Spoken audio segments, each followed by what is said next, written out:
여러분들 E.H. 카라는 사람 아시죠? 그 양반이 쓴 책이 유명한 게 역사란 무엇인가라는 것인데, 뭐 그 양반이 여러 가지 한 이야기 중에서 제일 유명한 게 역사는 과거와의 대화이다라는 이야기가 있는데, 저는 이제 역사를 이렇게 보면서 그런 생각을 많이 합니다.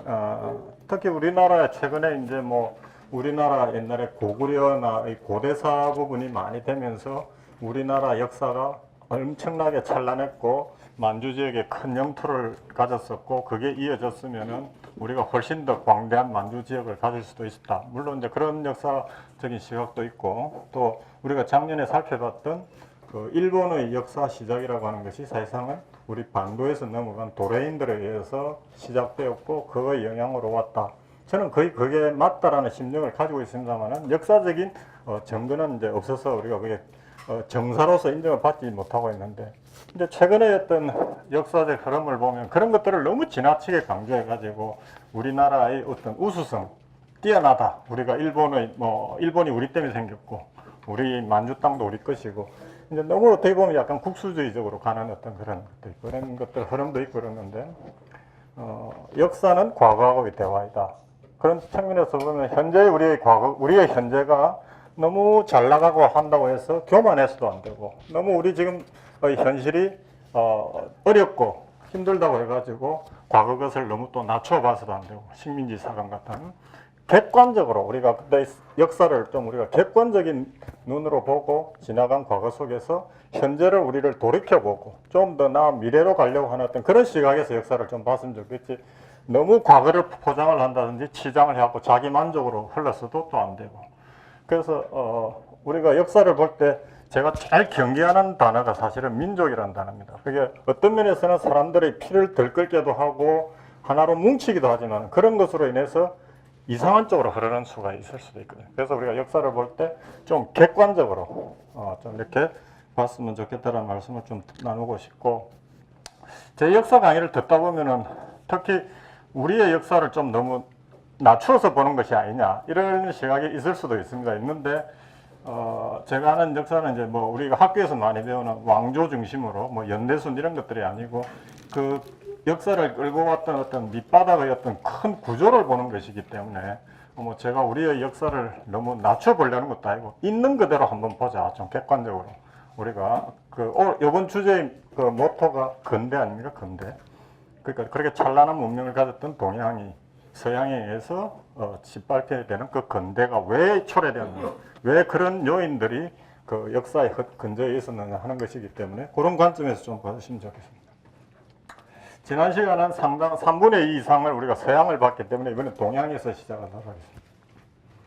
먼저 우리나라 역사를 한번 보죠. 우리가 지금 보고 있는 시기는 조선이 개국이 되는 이 시기가 이제 될 텐데, 고려 말부터 우리가 한번 보면은 이제 고려 말에 무신들이 정권을 잡았던 무신 정권이 있었고요. 이때 이제 원나라 이제 그 몽고가 세워가지고 중국을 다 했던 이제 쿠빌라이가 세웠던 원나라가 이제 우리나라를 침략했던 시기 무신 정권. 그 다음에 이제 원간섭기 원나라에 의해서 어떻게 보면 속국이나 마찬가지로 되었던 시기. 그때는 이제 우리 왕들이 다 뭐가 들어갑니까? 앞에 충자가 들어가는 그 왕조 시기. 원간섭기죠. 하면서 이제 맹자가 이야기했던 소위 역성혁명의 기운이 이제 돌죠. 고려 말에 오면서. 그때 이제 여기에 보면은 이제 이 무신 정권이 있고 원간섭기가 있으면서 이때 그 소위 정권을 좌지우지했던 그 세력들이 이제 권문 세족들입니다.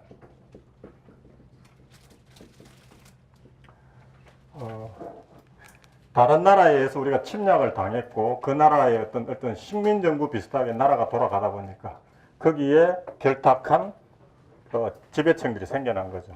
소위 권문세족. 우리가 조선하고 고려를 대비해서 이렇게 보면은 뭐 한마디로 비교하면은 고려는 약간의 귀족 사회, 소수의 사람들이 잘 사는 사회.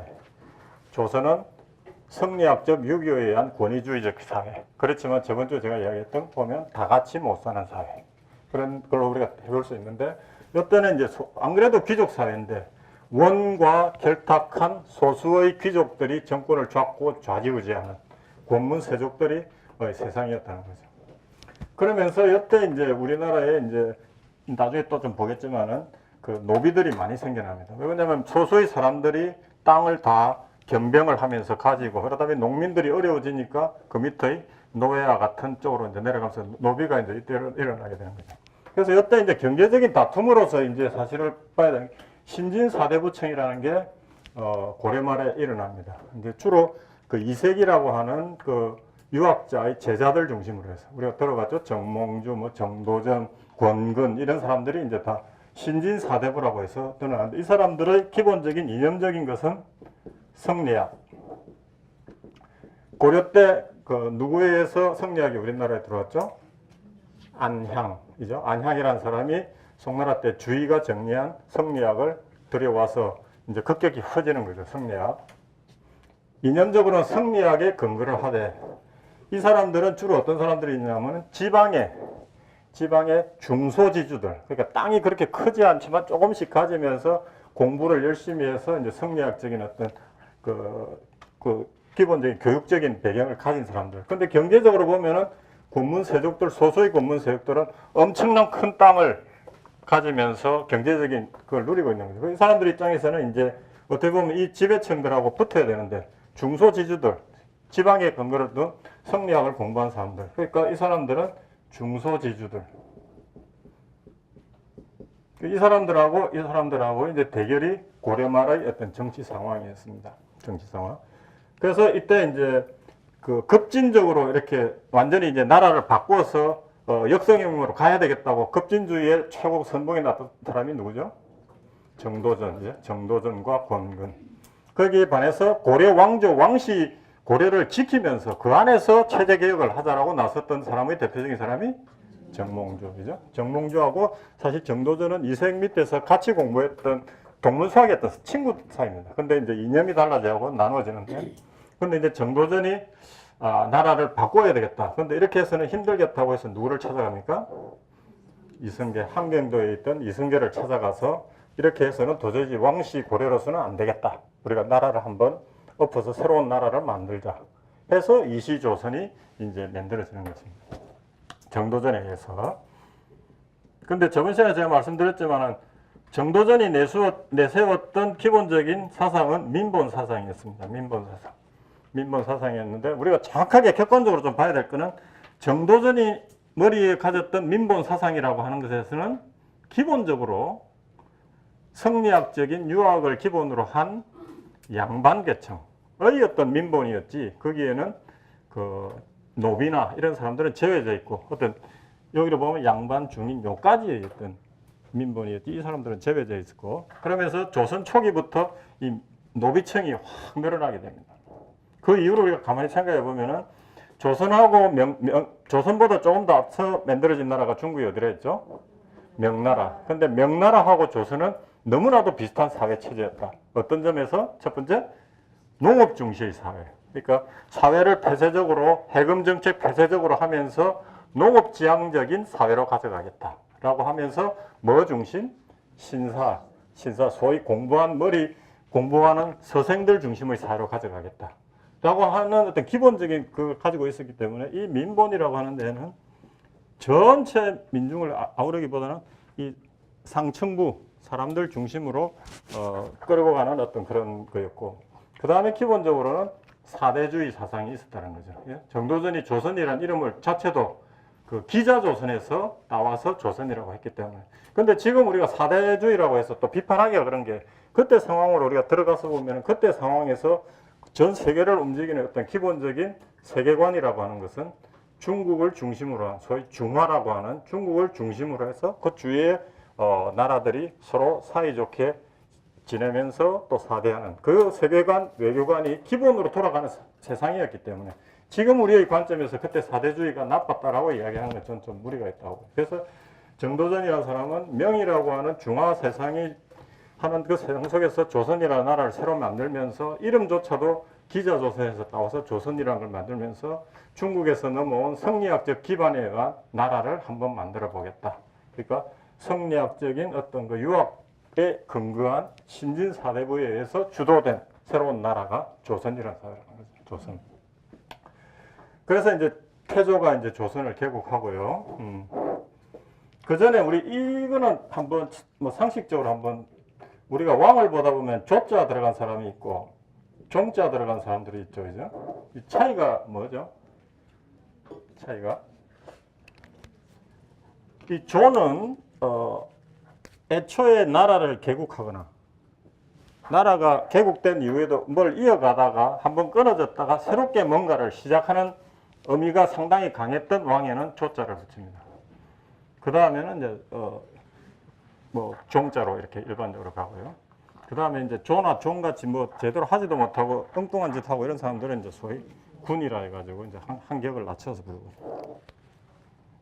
그래서 조선을 개국한 이성계는 태조가 되죠. 태조 다음에 정종인데 그는 잠깐 이제 과도적으로 하다가 실질적인 왕을 했던 사람이 이방원 태종이죠. 태종.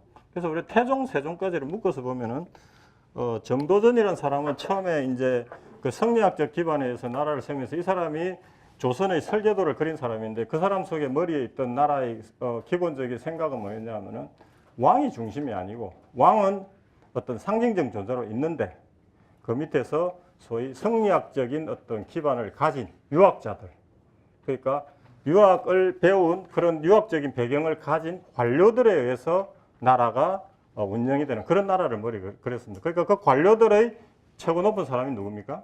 재상이잖아요. 그러니까 재상 중심으로 나라가 운영되고 돌아가는 나라를 정도전은 그림에 그렸었습니다. 근데 그걸 옆에서 보니까 이거 우리 아버지가 사실 나라를 만들었는데 엉뚱한 놈이 나라를 다 말아먹으려고 하네? 생각을 했던 사람이 누굽니까? 이방원입니다. 그러니까 태조의 그 이성계의 아들.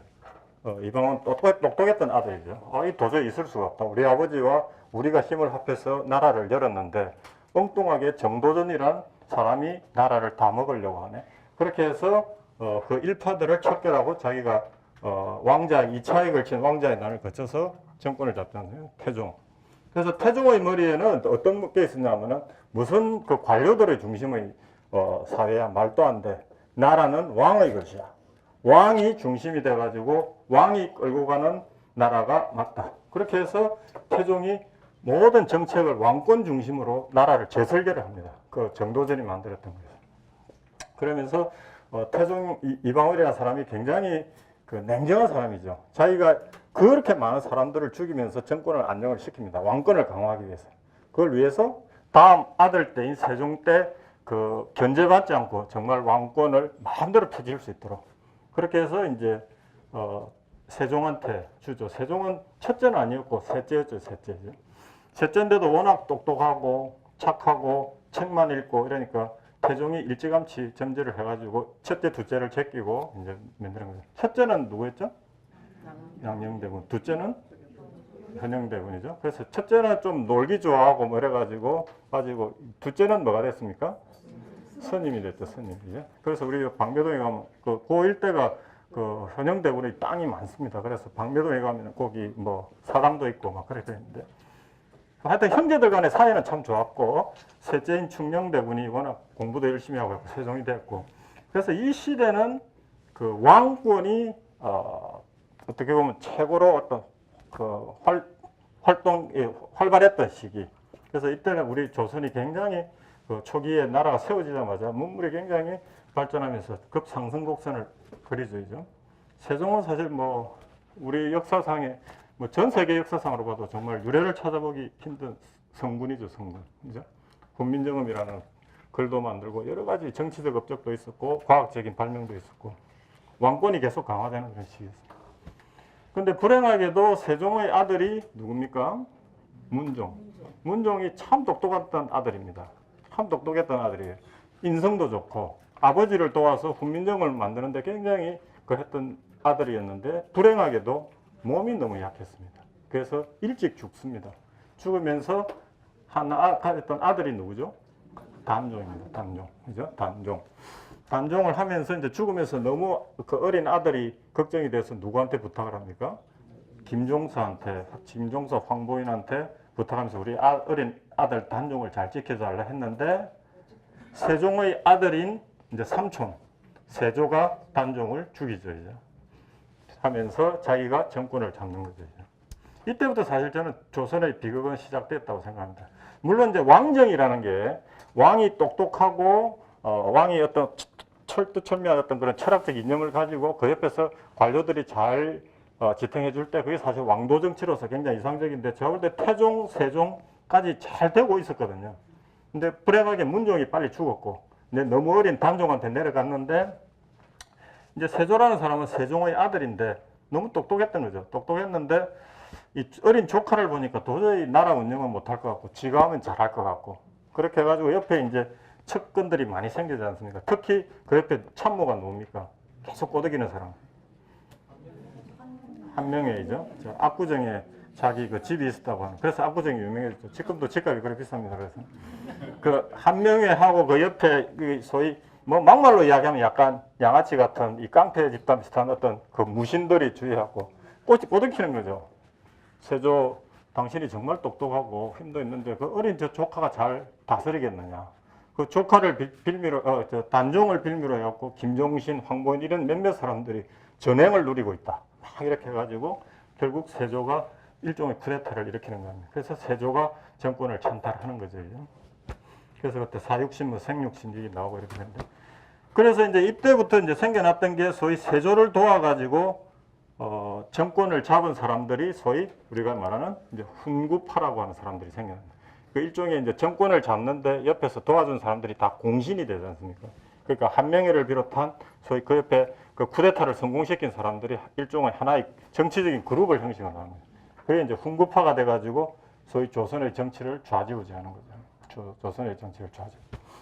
그 이렇게 해서 이제 쭉 이어집니다. 여기 보면 이제 세조 다음에 이렇게 쭉 오죠. 세조, 예종, 성종.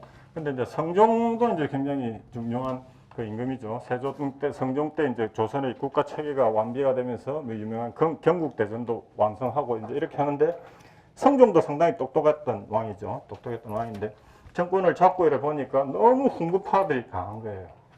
그 성종 때 이르기까지 소위 한명회가 계속 정권의 실세로서 계속 좌지우지를 했으니까 훈구파라고 하는 것이 얼마나 고착되면서 강력한 힘을 형성하고 있었겠어요.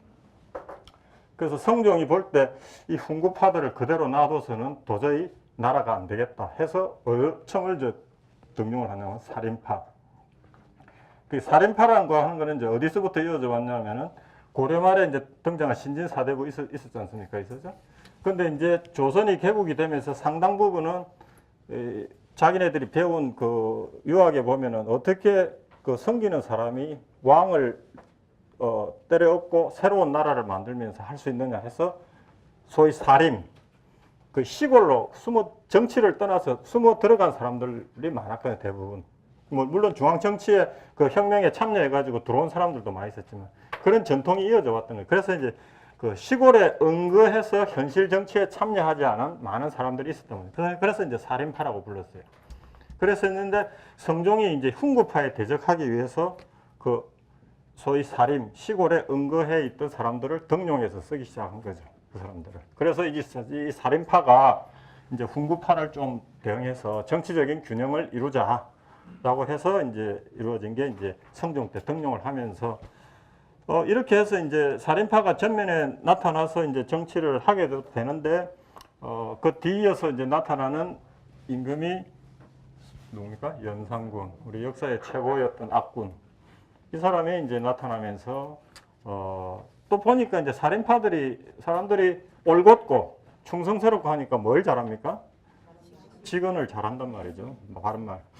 그러니까 연산군 입장에서는 이제 귀찮은 거지. 살인파가 뭐 올바른 이야기만 하면서 자기 마음대로 뭘 좀 해보려고 하는데 계속 그 상감마마 이러시면 안 되십니다. 계속 이렇게 뒷다리를 잡으니까 귀찮은 거죠.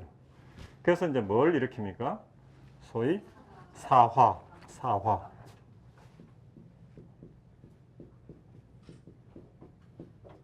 우리 조선 역사를 보면 참 공부하면서 좀 복잡하기도 하면서 참 공부할 때 머리도 아프지만 정말 하기 싫은 부분이 이 사화하고 뒤에 나오는 그 당정에 의해서 막 일어나는 그 있잖아요. 머리는 되게 아파요. 뭐 별것도 아닌 거 가지고 막 일어나기 때문에 그래서 왜 일어났느냐 이러면서 그거 보면 너무 가슴이 아프잖아요. 이 사화는 뭐냐면은 연산군 입장에서 이제 너무 귀찮은 이 살인파들을 제거하기 위해서 이쪽에서 막 이제 꼬덕인 거죠. 뭐 임상이랄지 뭐 이런 이 소위 간신배들에 의해서 소위 그래서 선비사자 화 선비들이 화를 입은 사건을 이제 사화라고 이제 하지 않습니까? 그래서 연산군 한 번은 이제 그런 걸로 일어나고 또 한 번은 이제 연산군의 어머니가 누굽니까? 성종 때 그 폐비가 되었던 윤씨이죠. 워낙 여자가 독했어요. 성종의 사랑을 처음에 사랑을 받다가 너무 여자가 성종이 자기 혼자만을 사랑해 주기를 너무나도 갈망한 나머지 옆에 성종을 옆에 있는 여자들을 갖다가 오지도 못하게 하고 있었던 사람들을 엄청나게 하고 이래가지고 그 성종 때 이제 시어머니하고 성종이 해갖고 이 여자는 너무 독해서 도저히 같이 할 수 없구나 해가지고 중전에서 패하지 않습니까? 이제 폐비윤씨가 되고 결국은 사약을 받아서 죽게까지 됩니다. 그게 이제 연산군의 어머니인데 그걸 나중에 이제 연산군이 알게 되는 거지. 그래가지고 그걸 또 기하로 해가지고 그 폐비윤씨 자기 어머니를 폐비시키고 죽이는데 관련됐던 사람들을 다 색출해가지고 또 다 죽입니다. 그래서 이제 사화가 이제 일어나게 되는 어떤 비극적인 사건이 일어나게 되죠. 그러면서 이제 우리 조선의 역사가 사실은 처음에 태조가 해가지고 이 성종까지는 정말 나라가 제대로 운영이 되면서 문물도 정비되고 시스템도 정비되고 국력이 상당히 올라가던 그런 시기였는데 성종 때 이제 훈구파와 살인파가 대립을 하기 시작하면서 각종 사화가 이제 막 일어나면서 이제 이때부터 이제 혼란기로 들어가죠. 그래서 이까지 지나고 선조 때 뭘 우리가 맡게 됩니까? 임진왜란을 맡게 되죠. 그래서 제가 그때 말씀드렸다시피 그 주원장에 의해서 개창이 된 명나라 한 몇 년 만에 망한댔죠? 200년 정도 하고 망합니다. 그런데 태조에 의해서 개창된 이 조선은 무려 500년이나 가게 됩니다. 우리한테는 상당히 저는 불행스러운 사건이었다고 생각합니다. 그 이유를 제가 좀 이제 말씀드릴게요. 지난 시간 때도 이야기했지만 이제 물론 이제 이게 왕별로 뭐 여러 가지 사건들이 있는데 그거는 개별적으로 보세요. 책에 많이 나와 있고 뭐 이런데 그건 너무 재미가 없잖아요. 그거 말고 그 공통적으로 흐르는 걸 제가 좀 나누고 싶은데 이 조선시대 때 만들어진 신분제도가 기본적으로는 제가 저번 시간에 했지만 양반, 중인, 상민, 노비로 이루어진 거라고 그랬죠. 이걸 이제 우리가 일반적으로는 양천제라고 부릅니다. 양천제. 소위 양민과 천민으로 이원적으로 나누어진 신분 체계라는 거죠. 그리고 이제 그 기본적으로 계급을 나누는 기준이 산업공상이었지 않습니까? 산업공상.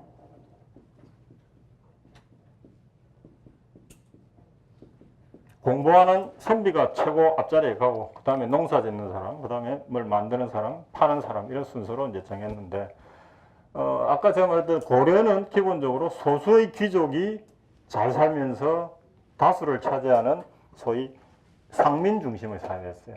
그죠? 우리가 고려 시대 때 제가 이야기했지만 그 귀족들이나 관료의 수가 조선에 비해서는 현저히 작다고 그랬어요. 비율이 계경을 중심으로. 그래서 소수의 그 귀족들이 통치했던 나라가 고려라고 한다면 이제 조선은 이제 사대부에 의해서 개창이 되었기 때문에 조금 달라지는데 무신정권 말기하고 원관습 기호 때 오면서 노비의 비율이 많이 늘어나가지고 고려라고 하는 사회에서는 기본적으로 노비가 그렇게 많지 않았어요. 한 5%에서 10%도 안 됐는데 원관습기 이쪽을 가면서 농민들이 이제 살기 어려워지니까 몇몇의 귀족들이 토지를 막 변병을 하면서 많이 노비로 전락을 했거든요.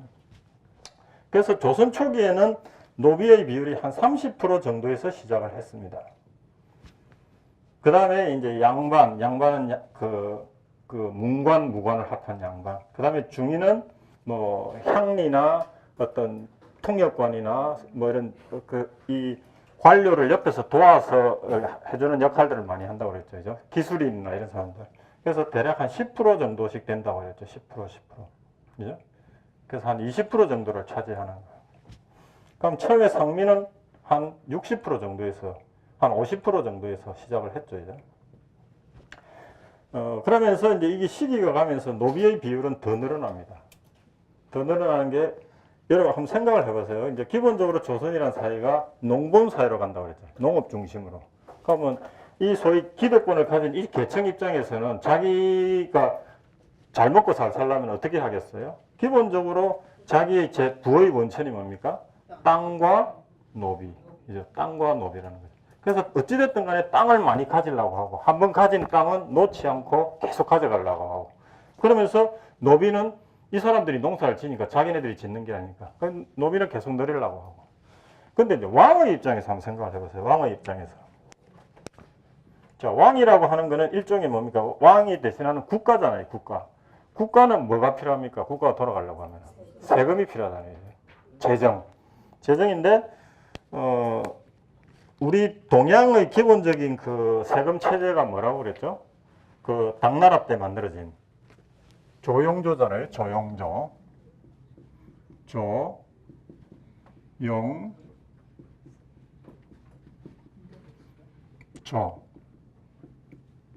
자, 이 세금 제도도 우리가 한번 지켜봐야 되는데 사실은 뭐 이런 것들이 기본적으로는 역사 흐르는 저는 큰 흐름이었다고 생각을 하는데 저는 뭐라고 그랬어요?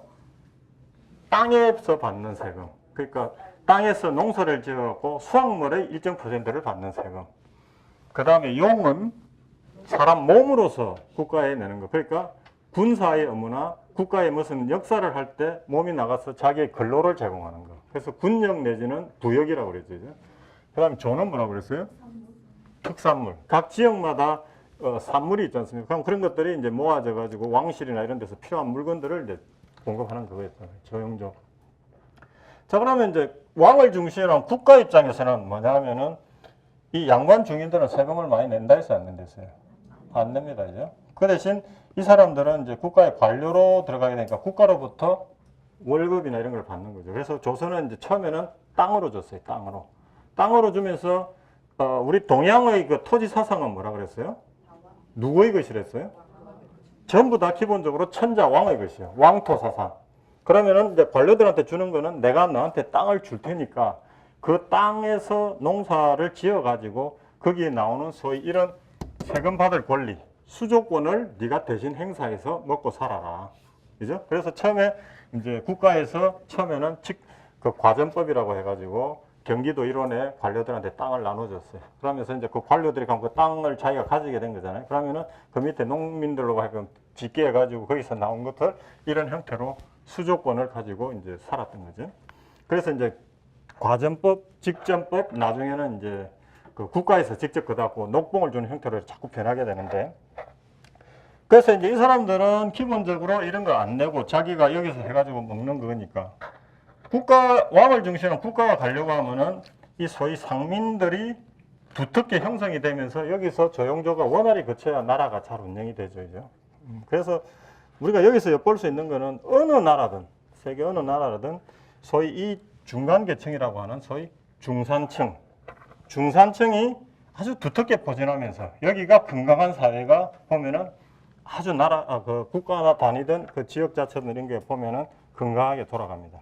근데 이제 제가 조선이 왜 별로 건강하지 않았던 사회였냐 하면은 이 부분이 굉장히 얇았다라는 거죠. 왜 그러냐면 처음에는 그래도 50% 이렇게 갔는데 이 사람들의 소유물이 된 상태에서는 계속 늘리려고 하고, 그래서 이게 노비가 한때는 50%까지도 이게 늘어나게 됩니다. 50%까지 늘어나게 되고. 그러면은 이거는 그대로라고 치면은 상민이 30%까지 줄어들게 되죠. 그죠? 30%까지. 그 30% 되는 사람이 나머지 70%의 사람을 먹여 살리는 사회라고 한번 생각을 해보세요. 물론 이제 먹여 살리는 건 아니죠. 이쪽은 자기네들이 그냥 그거를 먹고 사니까 이 30%에서 나오는 이 조용조 세금을 가지고 나라를 운영을 하려고 하니까 얼마나 가난한 나라였던가를 생각해 볼 수 있다는 거죠. 그래서 이제 어느 책을 보니까 그 세종 때 그 재상이었던 유명하신 분이 있잖아요. 오래 그 재상을 하신 분. 황희정승이죠. 황희정승이 요새 돈으로 연봉을 환산해 보니까 한 5천만 원 정도 됐다고 그래요. 굉장히 그 한 나라의 최고의 관료가 연봉 5천이면은 많습니까? 굉장히 저쪽이죠. 그래서 제가 이야기했잖아요. 명나라는 주원장이 나라를 개창하면서 농업 중심 사회로 가면서 청민들을 잘 살게 해준다고 관료들 월급을 굉장히 낮게 책정을 했다 했죠. 그죠? 낮게 책정을 했다 했죠. 조선도 그걸 따라서 관료들 월급을 낮게 책정을 한 거예요. 그죠? 사실은 그에 따라서. 그런데 생각을 해보세요. 저번에도 이야기했죠. 관료들의 월급을 작게 책정하면 나라가 잘 돌아갈까요? 관직은 세습이 안 되고 부는 세습이 된다고 그랬죠. 그러면 사람이 자연적으로 생각하는 게 뭐냐면은 박봉에 일을 한다 그러면 어떤 생각을 하게 됩니까? 내가 권력을 가졌을 때 최대한 착지를 하겠다. 이제. 최대한 뽑아서 그 부를 만들어서 내 자식들 넘겨주려고 할 거 아닙니까. 그러니까 월급은 박한데 그 박한 월급을 뭘로 대체를 한다? 백성들로부터 수탈하고 부정부패로 가지고 오고 해서 부를 늘리고 그걸 세습을 하려고 했어요. 그렇게 갔던 거죠. 그러면서 이 상민의 비율이 30%까지도 내려갑니다. 그럼 양반은 뭐하고. 그러니까 중층이 굉장히 얇았던 그런 사회. 그러면서 보면 이제 임진왜란 우리가 선조 때 오게 되는데 우리가 임진왜란 우리나라 힘으로 도저히 막을 수가 없잖아요. 그죠? 뭐 재정이 이렇게 빈약한 나라니까 뭐 어떻게 막을 것도 없고 그래서 명나라 도움을 받고 이런데 우리가 좀 이따 임진왜란 이야기 할 때 근데 그 임진왜란 때 우리가 어떻게 일본을 막게 됩니까? 기본적으로 뭐 처음에는 밀리죠. 밀리다가 이제 명나라 들어오면서 이제 우리가 좀 회복을 하기 시작하는데 결정적인 계기가 뭐다? 어병들입니다. 어병들의 활약. 어병들의 활약. 그 전국 각지에서 진짜 일어났던 그 어병들의 활약에 의해서 그 임진왜란의 전기를 우리가 마련합니다. 물론 그 전기는 이제 남쪽에서 이순신 장군을 위시한 그 해군이 이제 승리를 하면서 보급로를 막고 하면서 계기도 하지만은 또 중요한 계기가 그 전국 각지에서 일어났던 어병들의 활약. 그래서 일본 사람들이 너무 놀랬다는 거죠. 일본은 내가 좀 이따 이야기를 하겠지만은 지역 단위로 있으면서 전쟁으로 뭐 밤낮을 태운 그런 나라였는데 거기서는 전쟁을 하고 나서 장수 그러니까 자기의 우두머리가 졌다 하고 이렇게 되면은 전쟁은 끝나는 겁니다. 그래서 이 사람들은 전쟁이라고 하는 개념은 붙어가지고 세력 대 세력으로 붙어서 한쪽의 세력의 왕이 장이 오케이 나는 졌다라고 이제 선언을 하면 전쟁을 끝나는 그런 개념으로 알고 우리나라를 들어와서 부산에서부터 시작해갖고 소위 압록강까지 팍 진격을 해 갔잖아요. 근데 갔다가 이제 명이 들어오면서 이제 후퇴를 하는데 곳곳에서 이제 어병들이 나니까 너무 놀란 거야. 이게 무슨 이런 나라가 다 있냐. 자기네들은 왕이 있는 도시까지 함락을 하고 했고 이제 다 먹었다고 생각했는데 뒤에서 이제 그 소위 민초들이 들고 일어난 거죠. 그래서 그때 너무 당황을 했다는 거니까 일본 왜군이. 근데 그 요인도 경제적 요인에서 우리가 한번 보면은 너무나도 재정이 빈약했기 때문에 그거 맞서 싸울 수 있는 국가 상비군이 굉장히 빈약했던 거죠. 우리나라 자체가. 그때만 하더라도. 그래서 정부에서 어떤 제안을 했었냐면은 천민들 중에서도 일본 왜군을 뭐 머리를 3명을 벤다. 나중에는 2명까지 내려오고 그 다음까지 내려와서 무예에 뛰어난 사람이면은 면천을 해주겠다. 소위 납속죄라고 하는 걸 이제 제안을 했어요. 그래서 이제 그걸 보고 그걸 너무 그 이쪽에서 정말 어떻게 하면 이 신세를 벗어날 길이 없는 사람들이 물론 열혈 뜨거운 어떤 애국심도 있었겠지만 그런 어떤 자기 면천을 한번 해보려고 그렇게 많이 어병에도 참여를 했다는 거 아닙니까? 그렇게 많이 참여를 해가지고 그렇게 갔고요. 그런 요인도 있었고. 그 다음에 나중에 보면 우리가 소위 1800 몇 년대까지 오면 소위 양반계층이 몇 프로까지 높아지냐면은 놀랍게도 70%까지 양반계층이 많아집니다. 70% 이렇게 해가지고. 재정이 빈약하다 보니까 그 조선 그 정부가 어떻게 했냐면은 소위 공명첩이라고 해가지고 공명첩. 납속책이 있었고 공명첩. 공명첩이라고 하는 것은 뭐냐면은 소위 양반의 지위를 파는 거죠. 뭐 양반이라고 어떤 관료 지위를 주는 건 아닌데 그래서 공짜입니다. 그 대신 양반이 돈을 받고 양반이 될 수 있는 권리를 파는 거죠. 그런 걸로 해서 재정을 많이 이끌어 갔어요.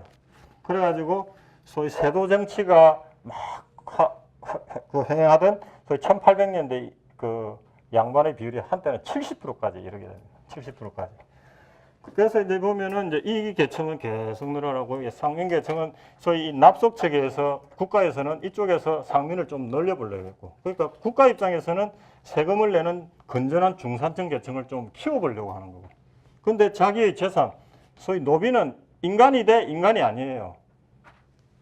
세습이 가능하고 양도가 가능하고 정여가 가능하고 매매가 가능한 소위 동산 내지 부동산에 준해서 취급받던 존재였기 때문에 이 사람들이 있어야 먹고 살기 때문에 나라에서는 이 사람들을 일로 끌어올려서 중산층을 두텁게 만들고 싶은데 이 사람들은 자기 관나라에서 노비로 계속 주고 싶은 거죠. 그래서 국가에서 이 정책이 계속 맞붙어요. 그래가지고 이제 정했던 그게 일천적천. 그러니까 엄마나 아버지 쪽에 한 사람이 노비면은 상민하고 결혼하더라도 노비. 이런 쪽으로 법을 해서 계속 내려오는 거예요. 그러니까 외국의 사례는 한쪽이 노예더라도 한쪽이 양민이면은 보통은 그걸 벗어나는 쪽으로 가졌는데 조선 때는 일천적천, 한쪽이 노비면은 그 자손도 노비. 그래야만 이게 계속 지탱이 되니까. 그렇게 이제 갔었던 거죠. 그렇게 했기 때문에 우리가 뭐 이렇게 왕조가 바뀌면서 여러 가지 정책들도 바뀌고 하지만 그 기본적으로 조선 사회를 이끌고 있는 기본 기층 세력들과 어떤 경제적인 구조라는 게 이런 구조였기 때문에 굉장히 제가 볼 때는 다 같이 가난하게 못 사는 나라 그런 것이 아니었냐. 그래서 우리가 나중에 근대에 살펴보겠습니다만 이제 세도 정치를 물러치고 이제 좀 왕실의 권위를 세우려고 했던 사람이 누구죠? 대원군이잖아요. 대원군은 사실은 정치를 잘했어요. 처음에 잘했는데 나중에 이제 세국 정치로 가서 그러는데 그 양반이 아주 큰 실책을 한 게 뭐였습니까? 시작된 게 경복궁을 재건하는 거 있지 않습니까? 경복궁을 준공하겠다고 했는데 나라가 얼마나 가난했으면은 그때 초라했던 경복궁 궁전 하나 짓는 것이 재정이 없어가지고 그것 때문에 나라 재정이 전체가 흔들렸다는 거예요. 그만큼 조선 왕조라고 하는 것은 그 왕실 재정이 이 얇은 세금 계층 이거에 의해서 재정이 굉장히 가난한 그런 구조를 가지고 갔다. 제가 이 이야기를 조선 초기에 드리는 거는 우리가 뭐 왕이 어떻고 뭐 여러 가지 하는 데 있어서 기본적으로 이런 농업 중심으로 이런 것으로 갈 수밖에 없었던 그런 구조가 있었다. 그리고 이제 우리가 하나 또 주목해 봐야 될 거는 뭐냐면은 태종이 했던 정책 중에 소위 공도 정책. 공도 정책하고 이제 세국으로 나가게 됩니다. 이때 뭐 기본 내놓고 세국은 이제 대원군을 우리가 알고 있는데 명의 기본적인 정책을 우리가 받았다고 했고 그 점도 있고 그 고려말 조선 개국 시기에 그 바닷가에 창궐했던 게 뭐라고 그랬어요? 1차 외구들이 일본 이쪽에서 와서 많이 그랬고 그래서 이제 이승계하고 최영 장군이 스타로 뜨게 된 계기도 그 외구하고의 싸움에서 승리하면서 전국구 스타로 뜨게 된 그 점이 있거든요. 그래서 이제 외구 이런 것들 바로를 보면서 태종이 뭐라고 하냐면은 공도정책, 섬을 비워라. 그러니까 섬에서 사람들이 가서 사는 것이 아니라 섬에 사는 사람들 보고 다 무트로 건너오라고 하면서 섬을 비워버려라. 왜 그랬냐면 이제 이게 혹시 외구의 약탈도 되고 외구의 근거지가 될지도 모르겠다. 그래서 그때 불행하게도 우리가 지금 이제 국가 분쟁이 되고 있는 울릉도 거기에 부서된 독도 이런 것들로부터 사람들이 무트로 오는 거예요. 그래가지고 이제 조선 중기 지나면서 이제 소위 일본 규슈나 저 스시마 쪽에서 일본 사람들이 와서 울릉도에서 그 뭐 고기도 잡고 나무도 키우고 막 살았던 거예요. 그게 이제 그 시작이 된 거죠. 불행하게도. 그래서 이제 사실은 숙종 때 안정복이라는 사람이 보니까 저 울릉도 저기는 우리나라 땅인데 일본 놈들이 와서 막 사는 거예요. 거기서 막 다 해먹고 막 하고 그래서 그 일단의 장정들 한 40명을 모아가지고 배 타고 건너가요. 가가지고 일본 애들 다 쫓아내고 그 다시 그 하면서 자기가 직접 그 막부 정부에까지 찾아가가지고 울릉도는 우리 땅이다. 우리 땅인데 왜 너희들 어부들이 와갖고 이 난리를 하냐 해가지고 그 인정해라 해가지고 막부로부터 울릉도 그쪽 일대는 조선 땅이라는 확인을 받고 와요. 근데 그 사람이 우리나라에 와서 어떻게 처벌을 받은 줄 알아요? 우리 상을 줘야 될 것 같은데. 이 공도 정책이 있고 다른 나라하고 관계에서 네가 주제 없이 나서고 그런 짓 했다 해가지고 그 옥에 갇힙니다. 그 정도로 좀 한심했었어요 우리가. 그런 정책을 했었기 때문에 공도 그러니까 닫혀있던 어떤 그런 정책을 취했기 때문에 그런 어떤 그 배경이 있었던 정권이라는 거죠. 자, 조선은 우리가 이렇게 초기를 한번 보고 명을 한번 다시 봅시다. 명나라. 가슴이 조금 답답하죠. 네. 그래서 미래에 좀 가슴이 안 답답하게 나라를 좀 만듭시다. 여기 이제 아까 말씀드렸던 이 조선 초기의 상황입니다. 이제. 자, 명나라를 제가 이제 말씀을 드렸는데, 명나라는 이제 그런 거를 했지만, 명나라 자체는 제가 얘기했지만, 천년경에 전 세계의 GDP가 중국하고 일본이 전 세계 거의 80%를 산출하고 있었다고 그랬죠. 명나라도, 이거는 이제 현재의 중국을 기준으로 해서 만들었는데, 명나라 때 뭐, 워낙 그 중국의 산물들이 많이 났으니까 대표적인 산물들이 세계적으로 유명한 것들이 뭐 있습니까? 당연히 전통적인 비단이 있고, 그죠? 그 다음에 도자기, 그 다음에 차, 그죠? 이런 것들이 된 거죠. 그래서 명나라 때 이제 주로 이 남쪽 장강, 양자강 중심으로 경제가 굉장히 많이 발전을 하게 됩니다. 물론 문명은 이 황하 쪽에서 했지만 계속 이쪽 우리가 말하는 소위 강남 개발이 이루어지는 거죠. 중국에서 강남이라고 하면은 우리 여기 강남이 아니고 이 소위 장강, 양자강 이남 지역을 강남이라고 그럽니다.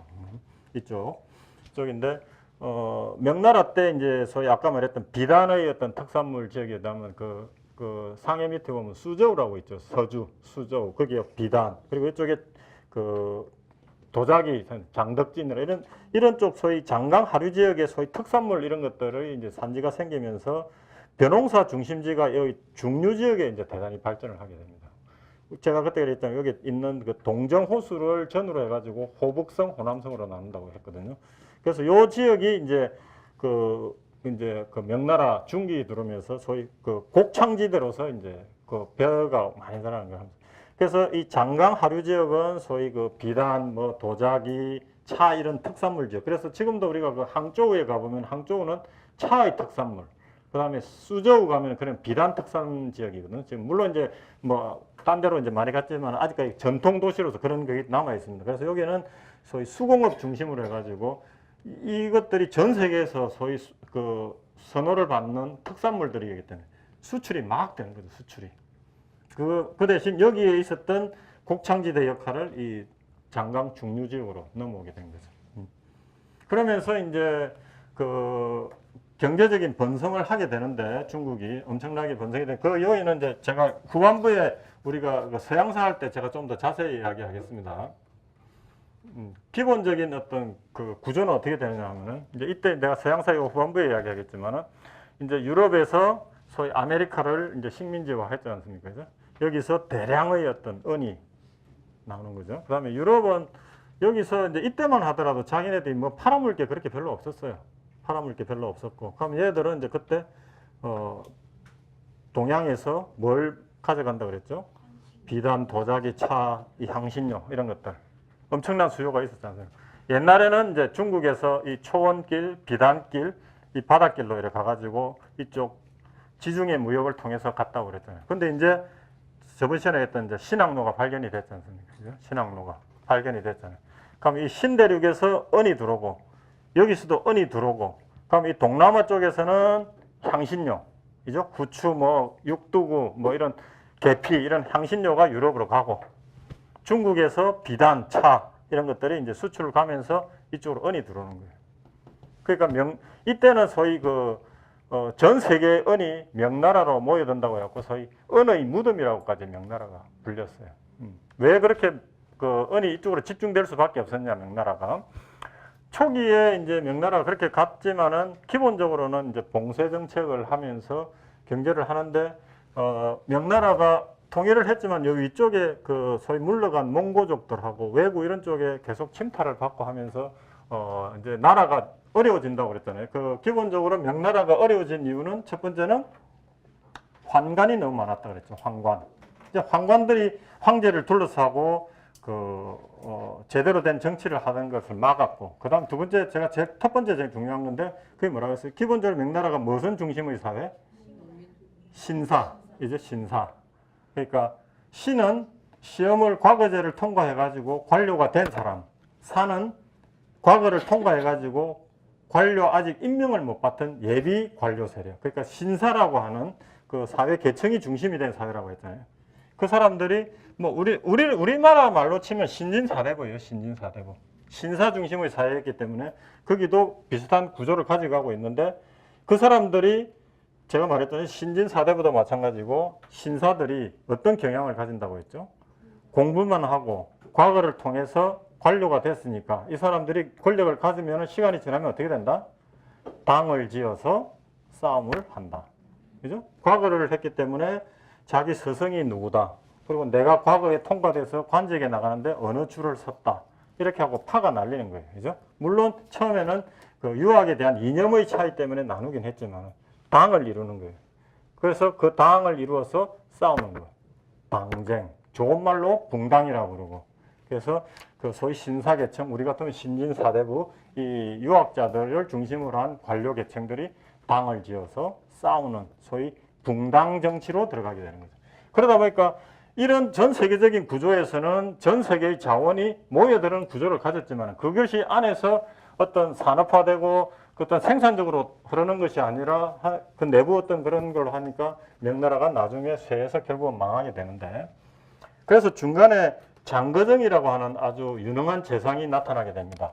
그래서 이 사람이 이제 어떤 개혁을 하느냐 하면은, 이거는 뭐 좀 알아놓으면 세계사 시험에도 아주 잘 나오고 하니까, 제가 그 중국의 그 세금 제도가 기본적으로 뭐라 그랬습니까? 조용조. 요거는 머릿속에 좀 넣어놓고 가면 좋겠는데, 일본 거 이야기할 때도 제가 얘기했지만, 기본적으로 조용조라는 제도가 작동을 하기 위해서는 어떤 구조가 돼야 되냐면, 강력한 왕권, 그 다음에 그걸 뒷받침해 줄 수 있는 유능하고 효율적인 관료제도, 그리고 행정조직. 생각을 해보십시오. 자, 땅에서 받는 세금, 그러려고 하면 기본적으로 뭐가 잘 정돈돼 있어야 됩니까? 토지 장부가 정확하게 정돈이 돼 있어야 되죠. 그리고 용이 되려고 하면은 사람들에 대한 인적 동향이 정확하게 파악이 돼 있어야 되죠. 우리로 치면 일종의 주민등록 등록원이나 호구 이런 것들이 잘 돼 있어야 되죠. 뭐 저도 마찬가지고. 그러려고 하면 그런 것들을 관리를 하려고 하면은 강력한 왕권 하에 효율적인 관료제, 그리고 잘 짜여진 시스템이 잘 잡힌 행정 조직이 돼 있어야 된다는 거죠. 근데 생각을 해보세요. 다 그런 것들이 만들어졌다가 시간이 지나면은 왕권이 약화되고 지방에서 뭐 절도사가 바로 하고 들어오고 하니까 그런 것들이 약해진단 말이죠. 그러면은 이제 중국 역사를 보면 항상 그래요. 새로운 왕조가 들어와서 그런 걸 정비했다가 그것이 느슨해지면서 망하고 왕이 바뀌고 이렇게 가는데, 수당 지나면서 뭐 그런 것들이 이제 송나라 때인데 뭐 요나라, 금나라 복잡해졌잖아요. 결국은 원나라 되고 이러면서 이런 것들이 잘 유지가 됐겠습니까? 많이 깨졌단 말이죠. 그래서 세금이 잘 안 묻히고 이랬단 말이죠. 그래서 장거정이라고 하는 재상이 드러나서 잘 제대로 되지도 않는 조용조 체계 폐지하되 세금 제도를 좀 심플하게 가져가자. 단순하게. 그래가지고 모든 세금을 땅을 중심으로 해가지고 하나로 단일화해서 은으로만 받자. 은으로만. 그래서 1조 평법이라는 걸 만들어가지고 은납제라는 세금 제도를 만들게 됩니다. 그러다 보니까 이제 그 백성들 입장에서는 왜 이게 좋으냐 하면은, 과거에는 뭐 땅에서 세금 내고 또 자기가 몸으로 나가서 떼워서 내고 또 특산물이라고 하면은 뭐 어디서 사든지 조달해서 내야 되니까 복잡해졌는데, 이제는 은 하나로만 해가지고 내니까 단순해졌잖아요. 그래서 이제 세금으로 은이 가다 보니까 이 중국이란 나라, 명나라에서 은의 수요가 굉장히 많아졌겠죠. 이제. 그러다 보니까 이제 산물이 이제 중국 밖을 나가면서 은이 중국으로 모이기 시작을 한 겁니다. 그게 이제 이 제도적인 측면에서는 이제 저런 게 있었다는 거죠. 그러다 보니 여기 은 수요가 높다 보니까 은의 가치가 이 서양이나 다른 지역에 비해서 중국이 높았던 거죠. 일종의 요즘 달러 많이 오르잖아요. 이제.